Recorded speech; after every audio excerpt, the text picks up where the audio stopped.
Bonjour tout le monde. Alors, avant de commencer, pour préciser, nous sommes ici dans mon atelier. Donc c'est mon établi où je bricole. J'allais pas faire l'autopsie du nid dans mon salon, hein, parce que j'allais pas en mettre partout, le produit, etc. Du coup, voilà, c'est pas un super décor, mais bon, c'est ici que je bricole, c'est ici qu'on va faire l'autopsie du nid. Voilà, je tiens à préciser ça. Et voilà, donc allons-y. Il y a quelques jours, j'ai retiré un nid de frelon asiatique. Je n'ai pas pu le faire tout de suite après, hein, j'ai pas eu le temps. Donc là, ça fait 4 jours maintenant que je l'ai enlevé. Et on va procéder à l'autopsie. Donc là, on va faire une petite vue d'ensemble déjà comme ça. Et vous montrer un petit peu comment c'est l'intérieur. Alors je suis assez surpris déjà parce que les larves sont encore vivantes. Donc je vais vous montrer. Voilà l'intérieur du nid. Alors si vous vous rappelez dans la dernière vidéo, j'avais cassé un petit peu le bas du nid pour évacuer un petit peu tous les frelons qu'il y avait dedans. Donc là on peut voir que les larves sont encore vivantes. Et là on voit de futures naissances qui se préparent là. On voit les têtes de frelons qui dépassent. Alors heureusement qu'il a été traité et que la poudre est restée dessus, hein, ça a permis de traiter les frelons avant qu'ils sortent. Et là maintenant on va l'ouvrir. Donc c'est parti, je vais juste prendre un petit couteau. Et on va l'ouvrir.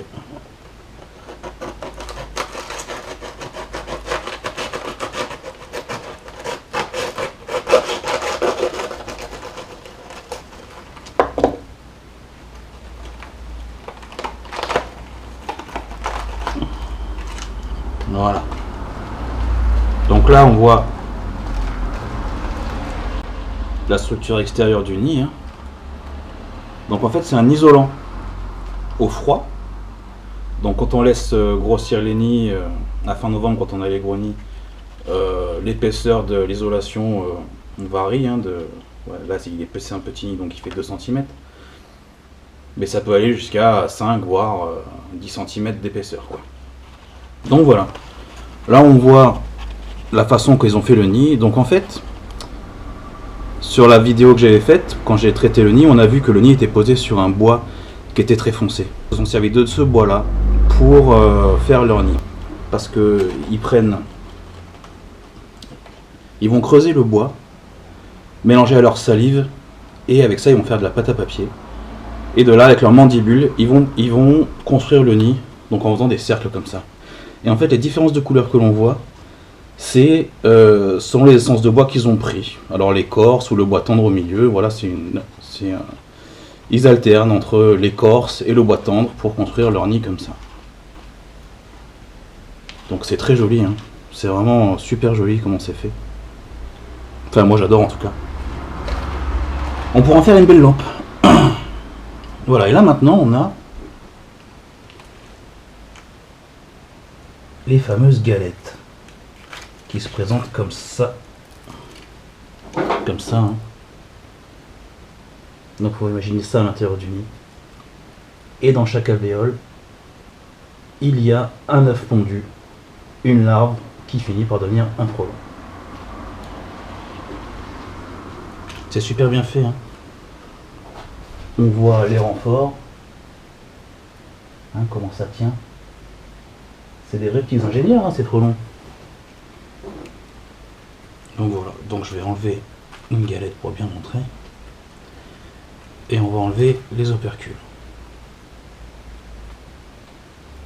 Un petit pince épié.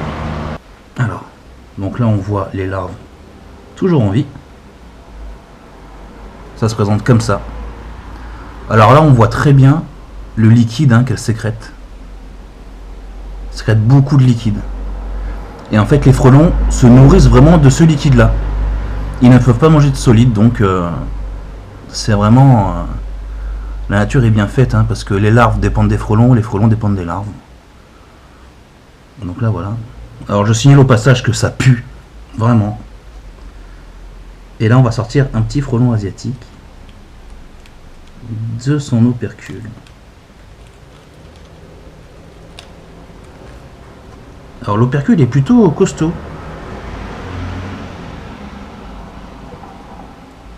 c'est fou, de cette larve, il sort un frelon comme ça. Il est bien mort, ouais. Tac! Un frelon tout neuf.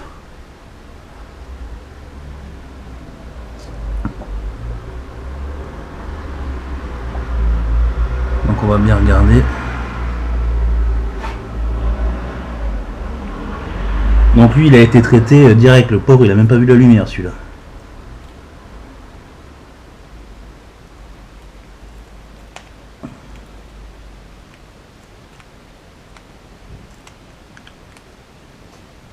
C'est fou hein, comment c'est foutu ça.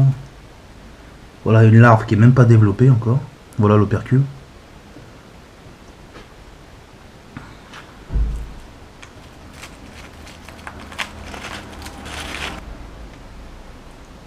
Là on voit vraiment l'intérêt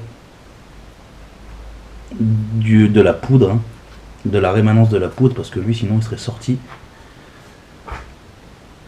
et il serait parti avec les autres quoi.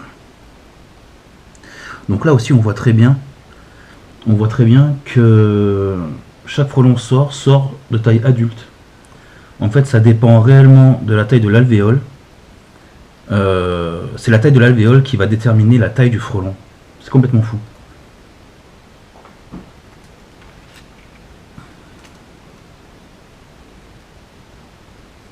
Et là on voit vraiment toutes les larves qui sont vivantes. C'est incroyable comment c'est costaud quand même ces bestioles. Hein. Et si on entend le bruit. Voilà leur façon d'appeler les frelons.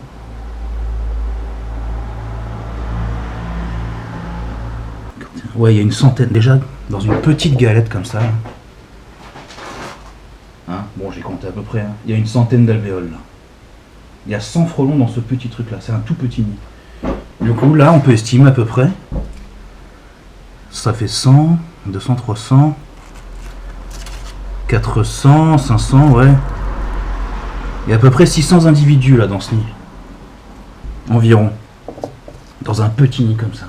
À savoir que dans les nids de frelons asiatiques qui sont arrivés à terme, hein, donc qui sont vraiment à leur taille définitive et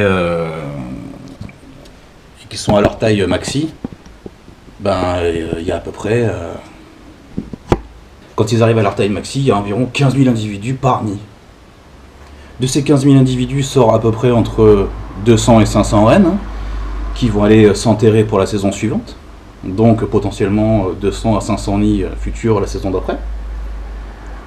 Bon après il y a beaucoup de... Il y a à peu près 90% de pertes hein, sur tous ceux qui vont s'enterrer. Du coup c'est pas autant...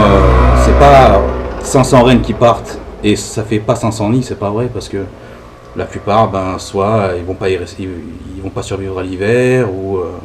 ben voilà, il y a beaucoup de raisons qui font que il y a quand même beaucoup de mortalité chez les reines qui s'enterrent.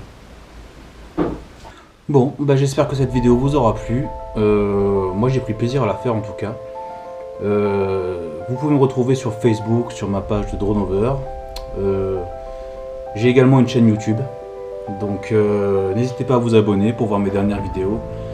Prochainement je vais faire une vidéo sur le cycle annuel du frelon asiatique, sa biologie et les rumeurs qu'on dit à son sujet.